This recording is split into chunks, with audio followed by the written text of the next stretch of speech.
하나님 말씀 보겠습니다. 요한복음 2장 13절부터 25절입니다.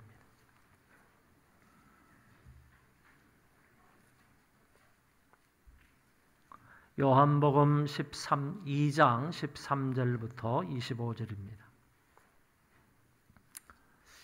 제가 봉독하겠습니다.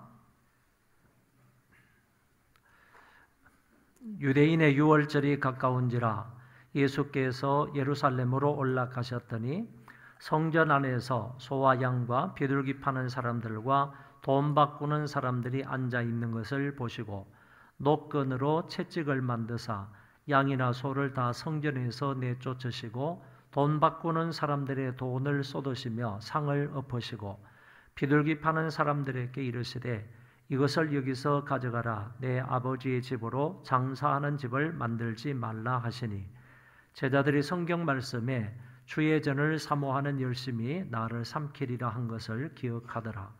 이에 유대인들이 대답하여 예수께 말하기를 내가 이런 일을 행하니 무슨 표적을 우리에게 보이겠느냐. 예수께서 대답하여 이르시되 너희가 이 성전을 헐라 내가 사흘 동안에 일으키리라. 유대인들이 이르되 이 성전은 46년 동안에 지었거늘 내가 3일 동안에 일으키겠느냐 하더라. 그러나 예수는 성전된 자기 육체를 가리켜 말씀하신 것이라. 죽은 자 가운데에서 살아나신 후에야 제자들이 이 말씀하신 것을 기억하고 성경과 예수께서 하신 말씀을 믿었더라. 유월절에 예수께서 예루살렘에 계시니 많은 사람이 그의 행하시는 표적을 보고 그의 이름을 믿었으나 예수는 그의 몸을 그들에게 의탁하지 아니하셨으니 이는 친히 모든 사람을 아시며 또 사람에 대하여 누구의 증언도 받으실 필요가 없었으니 이는 그가 친히 사람의 속에 있는 것을 아셨음이니라. 아멘. 예수님께서 성전을 정화시킨 사건이 성경에 2번이나 기록이 되어 있습니다. 한 번은 예수님의 사역 초기에 있었는데 그것을 본문 요한복음 2장에 기록을 해주고 있고요. 그리고 예수님의 사역 말기에 한 번 더 성전을 정화시키시는데 거기에 대한 기록은 공관복음서에 나타나고 있습니다. 다시 말해서 마태, 마가, 누가복음에는 예수님이 사역 말기에 성전을 정화시키는 그런 사건이 기록이 되어져 있다. 그런 얘기입니다. 공관복음서에서는 성전 정화 사건을 각자의 복음서 후반부에 배치를 하지만 요한복음에서는 이 사건을 책의 앞부분에 배치를 해 두었습니다. 요한은 예수님이 참된 성전임을 가르치고자 앞부분에 배치를 했다고 봅니다.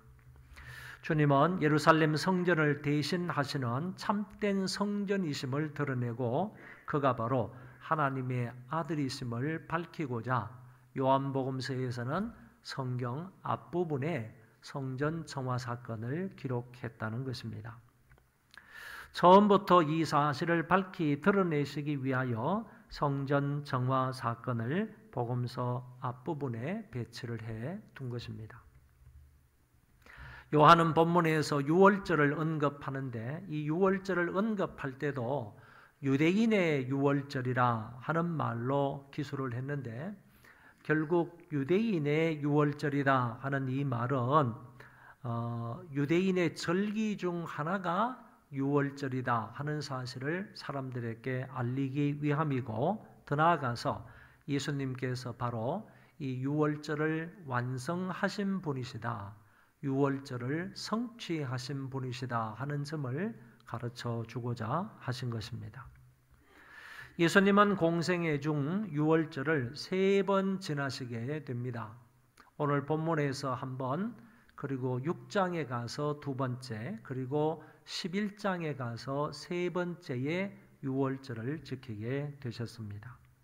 특히 이 유월절은 요한복음에서 예수님의 죽음과 아주 밀접한 관계가 있다 하는 사실을 기록해 주고 있는 것입니다.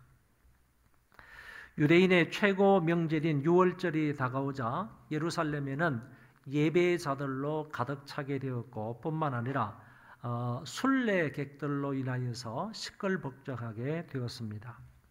성전 안, 즉 이방인의 뜰 안까지 사람들로 붐비기 시작을 했습니다. 또 여기에는 장사하는 사람들과 환전하는 사람들도 이방인의 뜰에 많이 모여들었습니다. 성경에 보니까 소, 양, 비둘기 파는 사람들이 있었다 이렇게 말해주고 있습니다. 소, 양, 비둘기는 유월절을 지키기 위하여 먼 곳으로부터 오는 사람들의 편리를 위하여 짐승을 매매하는 것입니다. 멀리서부터 이런 짐승을 끌고 오기는 상당히 어려운 일이고 뿐만 아니라 가장 큰 문제는 오다가 만약에 짐승에게 어떤 상처가 나게 되면 그 상처난 짐승으로는 하나님 앞에 예배를 드릴 수 없었기 때문입니다. 그래서 이런 곳에 제사 드릴 제물용 동물을 매매하는 일이 발생하게 되었던 것입니다. 원래는 이런 동물들을 팔았던 그 장소가 바로 기드론 골짜기였습니다. 그 기드론 골짜기에서 이런 짐승을 매매를 했었는데 이제 그 기드론 골짜기에서 이 예루살렘 성전 안쪽까지 올라와 가지고 안쪽 부분 특별히 성전 뜰 안에까지 짐승을 파는 사람들이 올라와서 장사를 하기 시작했다는 것입니다. 결국 편리를 위해서 했던 것이 이방인들이 기도하고 예배해야 할 장소까지 점령하게 됨으로 인하여서 영적 손해를 끼치게 되었습니다. 편리를 위해서 짐승을 사고 팔고 하는 이런 일을 했었는데 그 사람들이 장사를 하는 사람들이 기드론 골짜기에서 예배당까지 들어오므로 이 성전 안까지 들어오므로 인하여서 결국에 성전에서 예배를 드려야 할 이방인들이 거기에서 기도하고 예배에 동참해야 할 그 사람들이 그러지를 못하게 되었기 때문에 결국 영적 손해를 그들이 당하게 되었다 하는 얘기입니다. 여기에 돈 바꾸는 사람도 나오는데 이방인 지역에 살았던 그 유대인들이 이제 헌금을 드리기 위해서 자기네 나라에서 사용되었던 로마 주화를 가지고 왔습니다. 근데 그 로마 주화에는 황제의 상이 그려져 있습니다. 그렇기 때문에 로마 주화, 황제의 상이 그려져 있는 그런 돈으로는 성전세를 내지를 못했습니다. 성전세로 받지를 않았다는 겁니다. 이거는 일종의 우상이라 그래서 성전세로 로마 주화를 받지 않았다고 했습니다. 그래서 성전세를 내려면 자기네 지역에서 사용했던 그 로마 주화를, 로마 지폐를, 로마 돈을 이 유대 돈으로, 유대돈 세겔이라는 돈으로 바꾸어야 되는 것입니다. 그래서 저 먼 지역에 살았던 그 사람들이 예루살렘에 와가지고 성전세를 이제 내려고 하면 그 로마 주화로는 낼 수 없었기 때문에 유대 돈이었던 유대 세겔로 바꾸어서 그것으로 성전세를 낼 수밖에 없게 되었다. 그래서 돈 바꾸는 사람도 생겨나게 되었던 것입니다. 결국 이같이 짐승을 매매하는 사람들과 돈 바꾸는 사람들은 자기들의 이익을 챙기는 것입니다. 장사를 해서 이익을 남기지요. 뿐만 아니라 환전을 해주고 나서 수수료를 챙기게 되죠. 이것뿐만 아니라 이런 것을 허용을 해주고 자리세까지 받았던 성전 관리인들도 있었고 더 나아가서 대제사장들도 자리를 베풀어 주고 난 이후에 그 자리세를 받았던 이런 사람들도 있었다는 것입니다.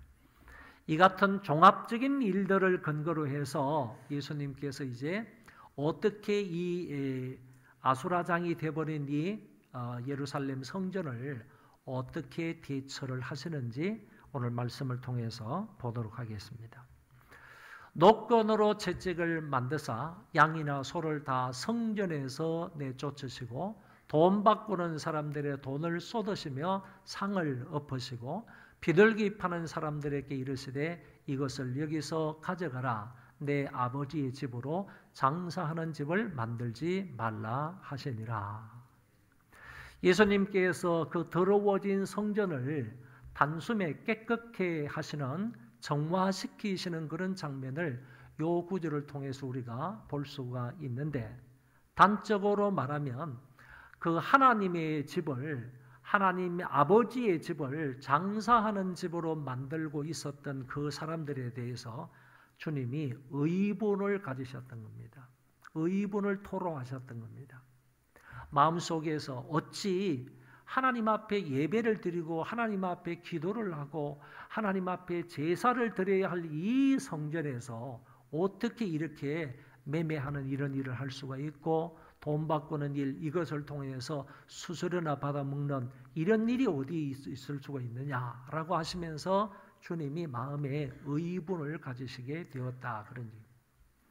여러분, 주님의 마음에는 의분만 있었던 것이 아니라 이 말씀을 천천히 이렇게 살펴보면 과격하지 않은 자애도 있었다, 자비로운 마음도 있었다 하는 점을 알게 되는 것입니다. 예수님이 채찍을 만들었습니다. 그런데 원래 채찍은 뭐 쇠로 만들거나 아니면 쇠 조각을 붙이거나 이렇게 해서 만들고 아니면 가죽끈으로 이렇게 채찍을 만들고 그 채찍 끝에는 마지막 부분에는 쇠 조각이나 아니면 뼈 조각 같은 걸 이렇게 묶어둔단 말이죠. 그래서 이런 것으로 이제 짐승을 훔쳐내거나 아니면 몰고 다니거나 이랬었는데 오늘 성경을 가만히 보면요, 예수님은 그런 채찍을 만들지 않으셨다는 거예요. 단순히 노끈으로 채찍을 만드셔서 양이나 소를 다 성전에서 내쫓으셨다. 단순히 예배당에서 하나님 앞에 예배를 드리는 이곳에서 그 짐승들을 밖으로 몰아내려고 하는 그런 의도로 노끈으로 채찍을 만드셨다고 말씀하시는 것이지, 만약에 이 가죽줄로 해가지고 그 채찍을 만드셨다고 하면 분명히 그 가죽줄 끝에는 쇠조각이나 이런 것 붙어서 만약에 짐승들을 내쫓게 되면 짐승들이 상처를 입게 될 거 아니겠습니까? 짐승들이 상처를 입게 되면 결국에 하나님 앞에 제물로서는 자격이 없는 게 되는 거죠. 그래서 하나님 앞에 상처난 짐승으로는 예배를 드릴 수 없기 때문에 예수님은 그렇게까지는 않으셨다, 그런 얘기입니다. 마음의 의분이 일어나시기는 하셨지만은 이 짐승들에게 상처를 주지 않은 그런 노끈으로 채찍을 만들어서 그 짐승들을 바깥으로 내쫓으셨다라는 얘기입니다.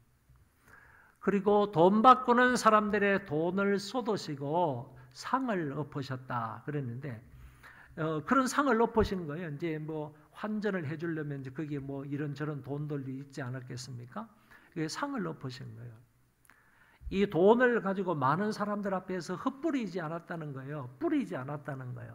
만약에 이 돈을 가지고 많은 사람 앞에 그냥 뿌렸다 그러면 이 주인은 그 돈을 찾을 수가 없었을 거예요. 그런데 그런 손해를 끼치지 않으시고요.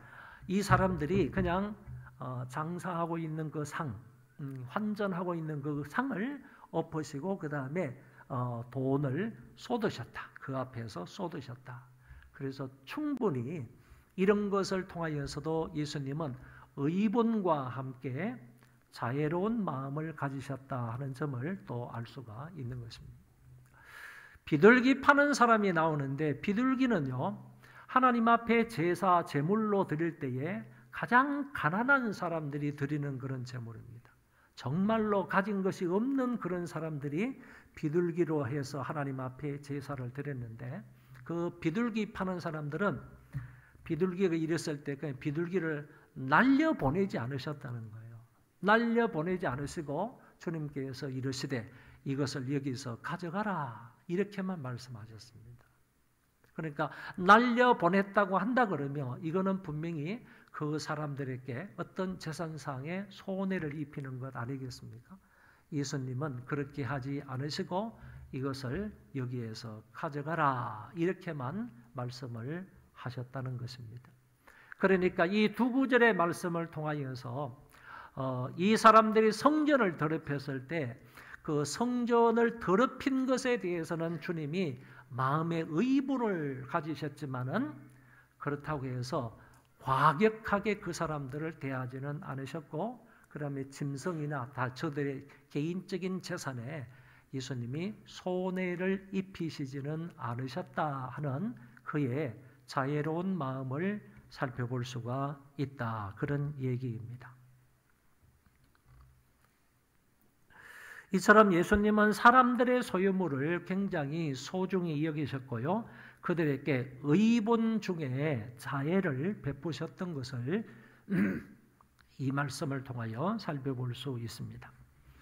아무튼 주님이 이렇게 성전을 정화시키는데 그럴 수밖에 없었던 이유가 분명히 있었습니다. 성전을 깨끗게 만드실 수밖에 없는 이유가 그분에게 있었다 하는 얘기입니다. 첫 번째 이유는 상인들이 폭리를 취하여서 사람들에게 부정을 행하였기 때문에 예수님께서 이런 그 잘못된 점들을 그냥 엎으시고 쫓아내실 수밖에 없었다라는 것입니다. 예수님이 하나님의 집을 강도의 소굴로 만들었다. 강도의 소굴로 만들었다고 했습니다. 그것처럼 무자비한 어떤 그 자기의 이익만 챙기고자 했던 그런 일들이 이 가운데에서 있었기 때문에 예수님이 그 성전을 정화시키지 않을 수가 없었다, 그런 얘기입니다. 두 번째는 하나님의 성전이 이방인을 위한 예배의 장소로 제대로 사용이 되지 않았기 때문에 아버지의 집이 장사하는 집으로 너희들 사용했다라고 하시면서 예수님께서 그것을 정화를 시키셨던 것입니다. 정화를 시키지 않으시면 결국에는 이방인들이 이방인의 뜰에 모여서 하나님 앞에 기도를 드리고 하나님 앞에 예배를 드려야 되는데 그런 일을 하지 못하게 된단 말이죠. 그래서 예수님께서 이방인의 뜰 가운데 있는 그와 같은 장사하는 사람, 돈 바꾸는 사람, 이런 사람들을 다 내쫓으심으로 인하여서 그 가운데 이방인들까지 와서 하나님 앞에 기도하고 예배를 드릴 수 있도록 하셨다라는 얘기입니다. 그래서 주님이 의분을 가지고 그들을 성전에서 쫓아내심으로 하나님의 집을 깨끗하게 하셨던 것입니다. 이와 같은 장면을 두 눈으로 보고 들었던 제자들이 성경 말씀을 기억하게 되었습니다. 예수님께서 성전을 정화시키는 그 장면을 제자들이 보고 난 이후에 이 제자들의 마음속에 구약 성경의 말씀 한 구절을 떡 떠올렸다, 그런 얘기입니다. 그 성경이 바로 주의 전을 사모하는 열심이 나를 삼키리라 하는 이 말씀을 생각하게 된 것입니다. 그 광경을 보면서 정말 주님은, 우리 예수님은 정말 주의 전을 사모하시는구나, 이 주의 전을, 하나님의 집을 정말로 사모하시는구나, 이 사실을 알게 되었다는 얘기고, 그와 관계되어 있는 구약 성경의 이 구절을 그들은 기억을 하게 되었다는 말씀입니다. 제자들의 눈에도 주님이 하나님과의 올바른 관계를 얼마나 열정적으로 원하고 계시는지를 보게 되었다는 말이고요. 또한 주님이 성전을 통한 예배의 회복을 그렇게도 갈망하고 계셨다는 것을 엿볼 수 있게 되었다는 말씀입니다. 그러니까 제자들이 이 광경을 지켜볼 때 우리 예수님은 정말로 인간과 하나님 사이의 그 관계를 정말 회복시키기를 원하시는구나, 이런 마음을 우리가 알게 되었다는 것이고, 뿐만 아니라 성전을 정화시킴으로 인하여서 이곳에서 하나님 앞에 예배 드리는 것을 예수님이 얼마나 갈망하고 계셨는지를 정화시키는 것을 통하여서 보게 되었다 하는 점을 말씀하고 있습니다. 한편으로는요, 예수님의 성전 정화는 구약 예언의 성취로 볼 수가 있습니다. 예수님이 그냥 구약의 예언의 말씀이 없는데도 불구하고 그냥 당신 스스로 어떤 행동을 하실 수 있지만은 성전 정화 사건은 구약의 예언되어 있는 말씀을 성취로 이루시는 것으로 주님이 성전 정화 사역을 하셨다는 말씀입니다. 스가랴서 14장 21절의 말씀에 보면 이런 말씀이 나옵니다. 그날에는 만군의 여호와의 전에 가나안 사람이 다시 있지 아니하리라. 같이 한번 읽어보실까요? 시작.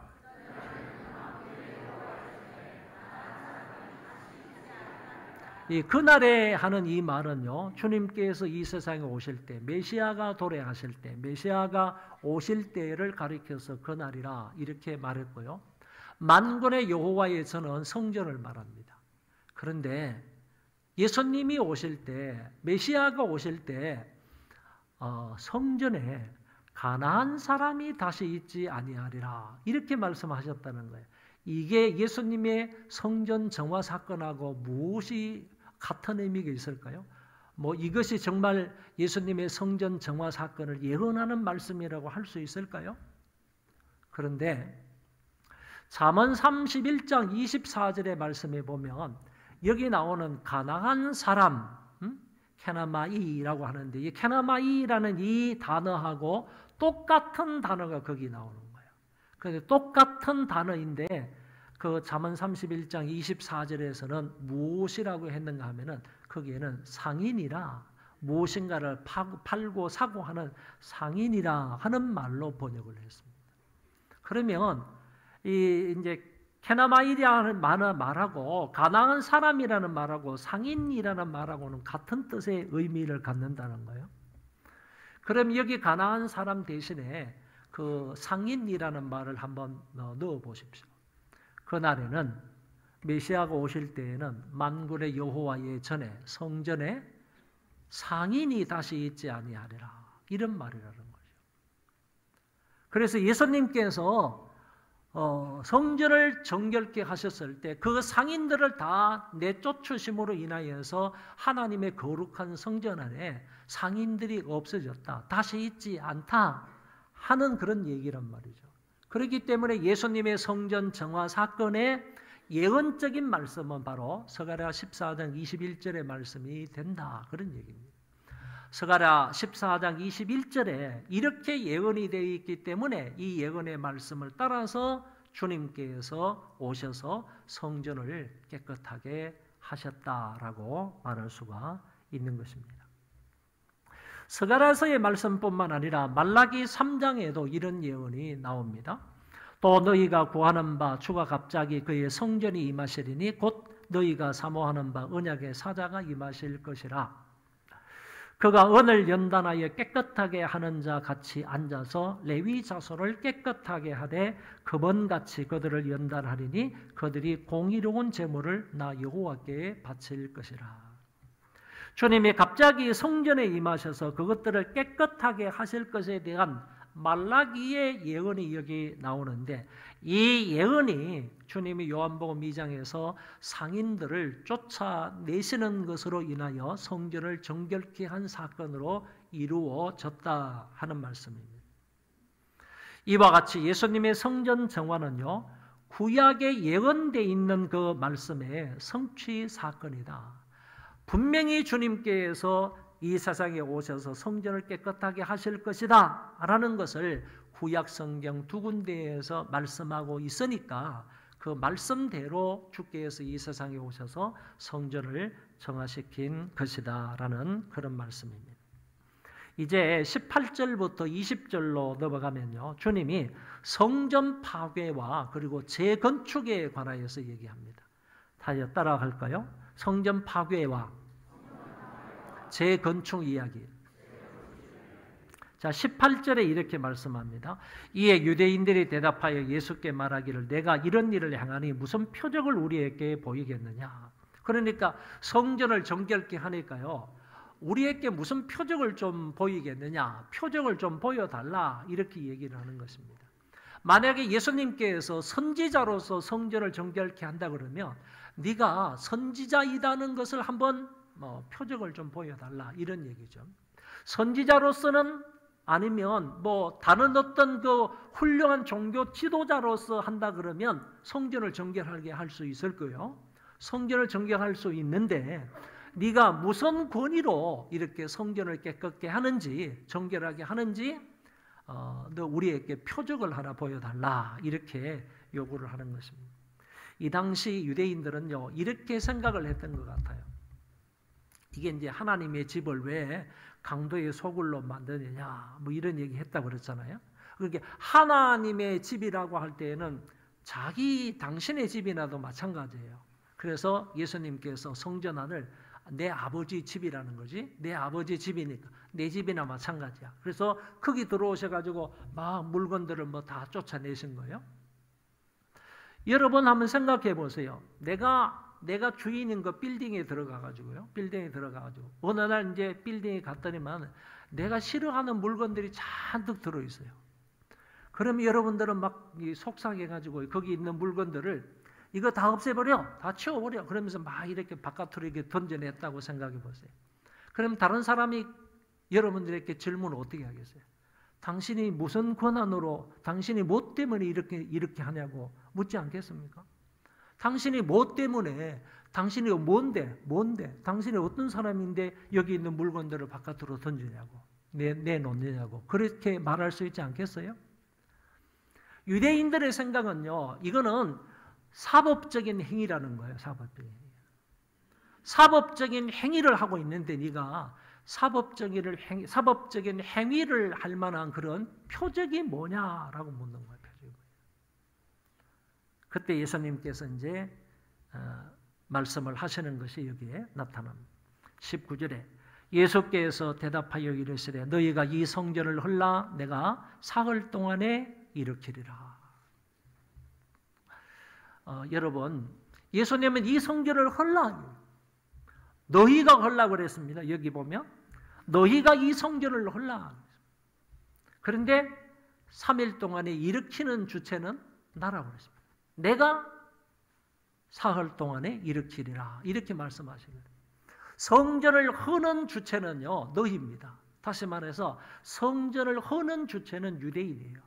그런데 성전을 다시 재건축하는 사람은 메시아인 그리스도입니다. 내가 사흘 동안에 일으키리라, 이렇게 말씀을 하고 있다는 것입니다. 여러분, 이거는 예수 그리스도의 십자가와 부활에 관한 말씀입니다. 너희들이 나를 죽여봐라, 내가 3일 만에 다시 살아난다, 이거를 주님께서 말씀을 하신 것인데 유대인들은 이 말씀도 그냥 문자적으로 이해를 한 거예요. 문자적으로 이해.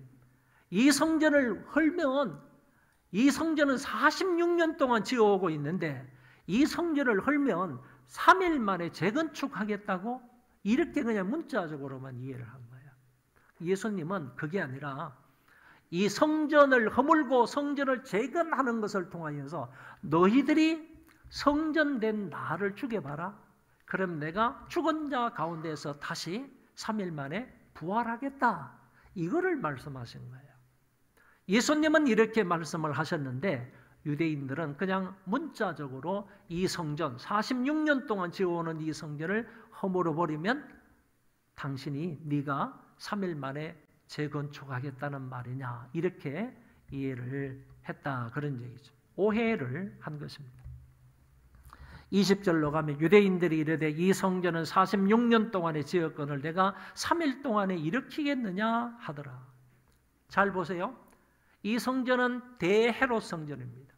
대헤롯 성전은 BC 19년에 유대인들의 환심을 사기 위해서 대헤롯이 건축을 하기 시작했어요. 근데 46년 동안 지어왔다 그러니까 지금이 AD 몇 년이냐 하면 27년이에요. BC 19년에 짓기 시작을 해서 지금이 46년 동안 지어왔으니까 지금이 AD 27년이란 말이죠. 그때 예수님께서 이 성전을 헐라 3일 만에 일으키겠다, 이렇게 이제 말씀을 하셨다는 것인데 이 성전은 이때 완성되지 않았습니다. AD 63년에 완성이 됩니다.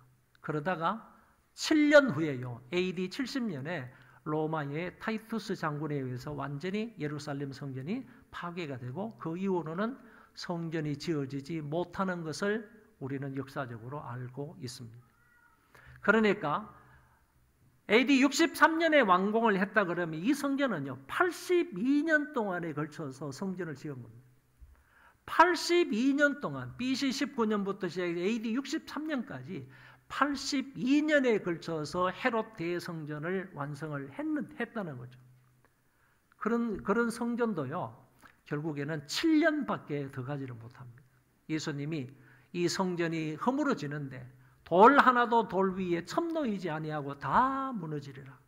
7년 후에 결국에는 63년에 완공이 되고 7년 후에 로마의 장군에 의해서 다 무너지고 마는 것을 볼 수가 있습니다.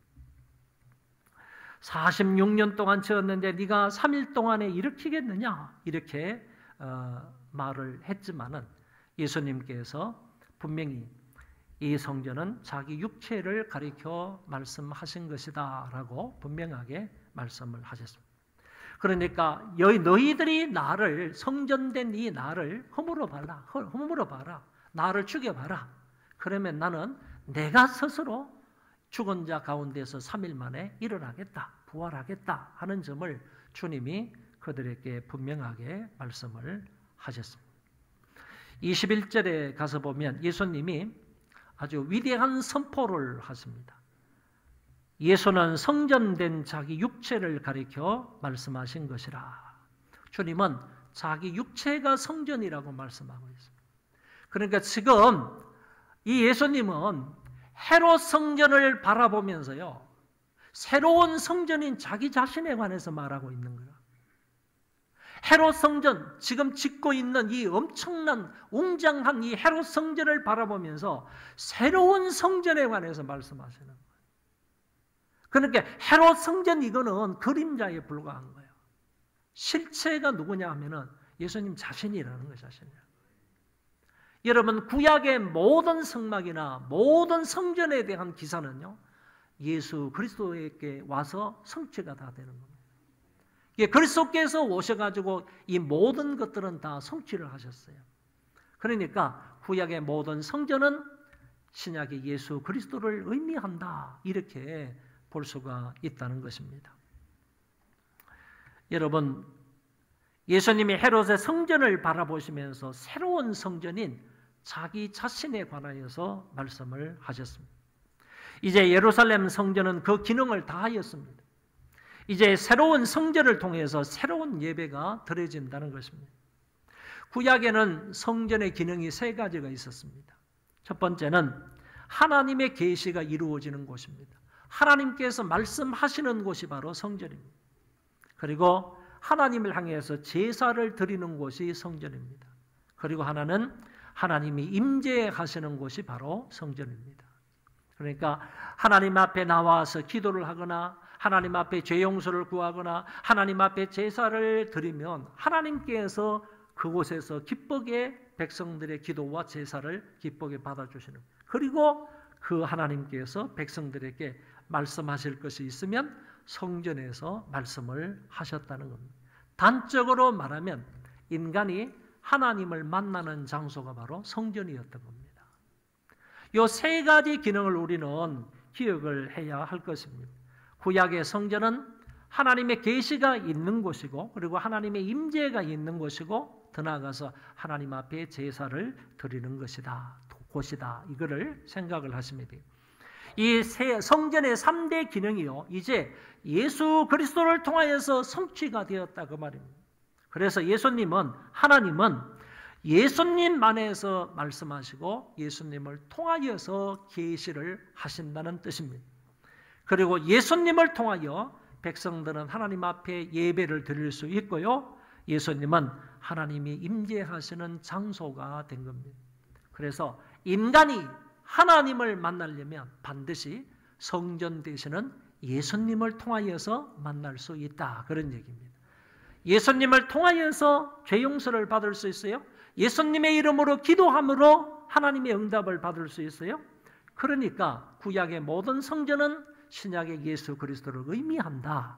그래서 구약의 성전의 기능들이 바로 예수 그리스도를 통해서 온전히 성취가 되었다. 이렇게 말씀드릴 수가 있습니다. 그러므로 지금은요. 예수님만이 참 성전이시기 때문에 예수님을 통하여 하나님의 계시의 말씀을 들을 수 있고 주님 안에서 하나님의 임재를 체험할 수 있고 그리스도의 이름으로 하나님 아버지께 예배를 드릴 수 있는 것입니다. 그러나 제자들은 이 사항을 전혀 알지를 못했어요. 22절에 죽은 자 가운데서 살아나신 후에야 제자들이 말씀하신 것을 기억하고 성경과 예수께서 하신 말씀을 믿었더라 이렇게 말씀하시고요. 마지막 부분에 가서 보면 23절에서 25절까지의 말씀인데 이거 한번 잘 들어보세요. 제가 이렇게 말합니다. 많은 사람들은 예수님을 믿은 것 같은데 예수님은 그들을 의탁하지 않으셨다. 예수님은 그들을 믿지 않으셨다 하는 말씀이 23절에서 25절에 나오는 말씀입니다. 다시 한번 말씀을 드릴게요. 예수님이 예루살렘 성에서 많은 표적을 행하셨어요. 많은 이적을 행하셨을 때 그 이적과 표적을 보고 나서요 많은 사람들이 예수님을 믿었다고 그랬어요. 그의 이름을 믿었다고 그랬어요. 그렇지만은 예수님은 그들을 믿지 않으셨다 하는 말씀이 바로 이 말씀이라는 거죠. 그런데 많은 사람들이 예수님이 행하시는 그 표적을 보고 주의 이름을 믿었다고 했는데 이 믿음은 진짜 믿음이 아니라 가짜 믿음이라는 것입니다. 어떻게 그들의 믿음을 가짜 믿음이라고 할 수가 있느냐라고 하면 분명한 것은요. 믿었다 하는 이 말에 이 단어에 그 시제가요. 단순 과거로 되어 있어요.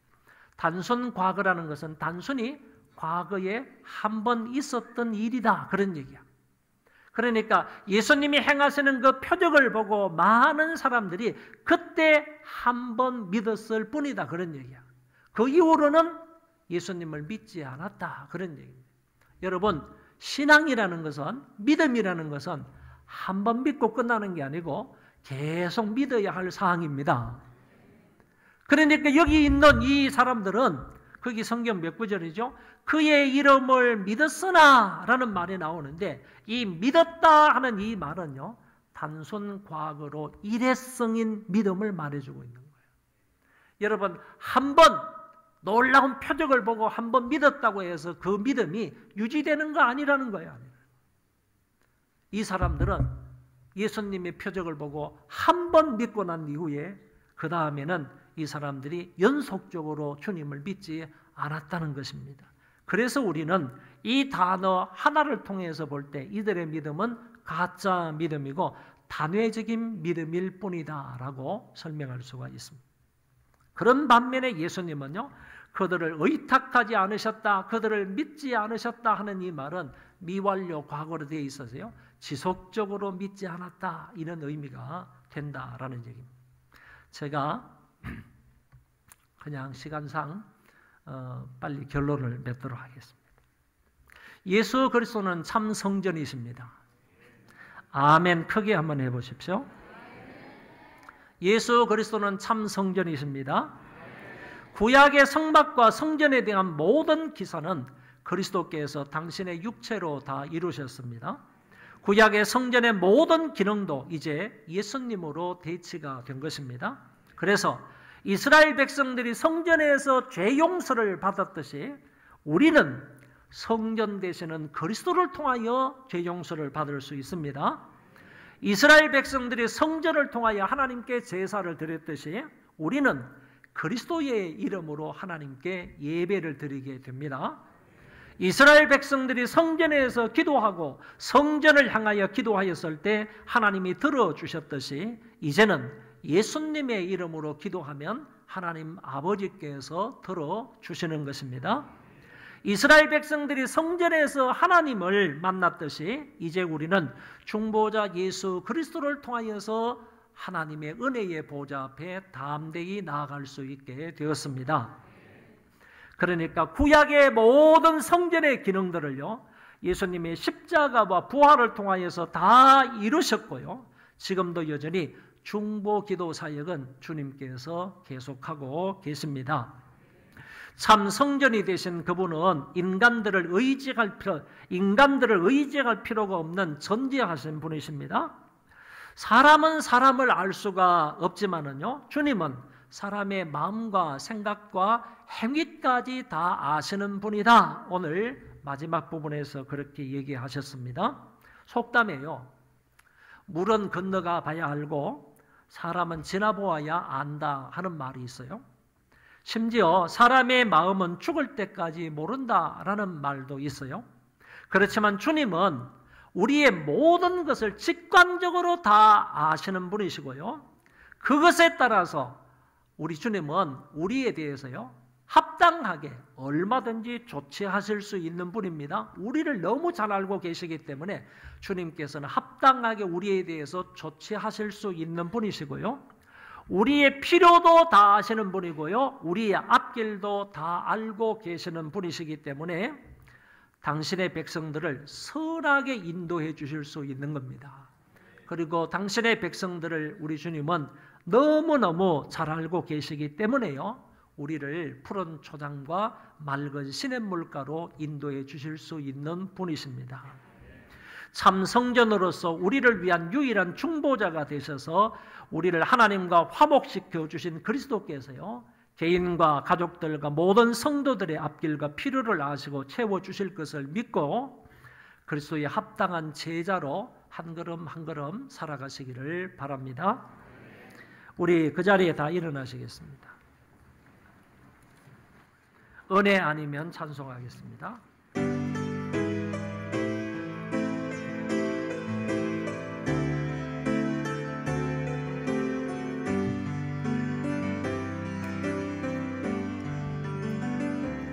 어둠 속 헤매이던 내 영혼 갈 길 몰라 방황할 때에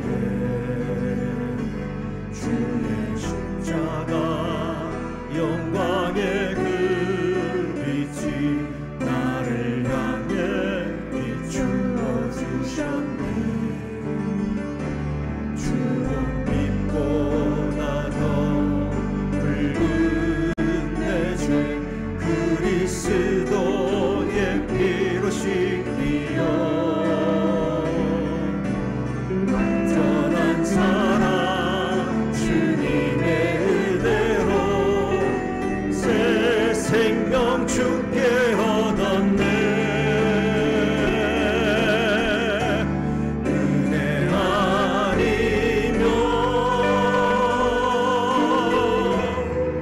나서지 못하네.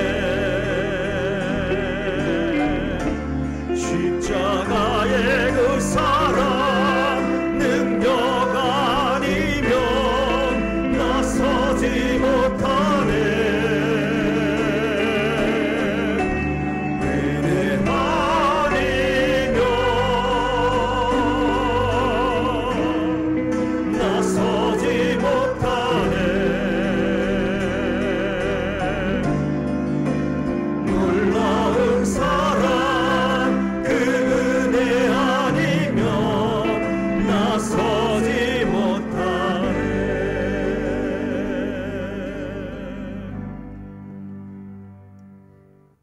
주 예수 그리스도의 은혜와 하나님 아버지의 사랑하심과 성령님의 교통하심이 오늘 모여서 예배를 드리고 돌아가는 모든 심령들 위에와 저의 자손 만대 위에와 이 나라 이 민족과 세계에 흩어져서 믿음을 지키며 복음을 전파하는 하나님의 모든 권속들 머리 위에 이제로부터 영원토록 함께 있을지어다. 아멘.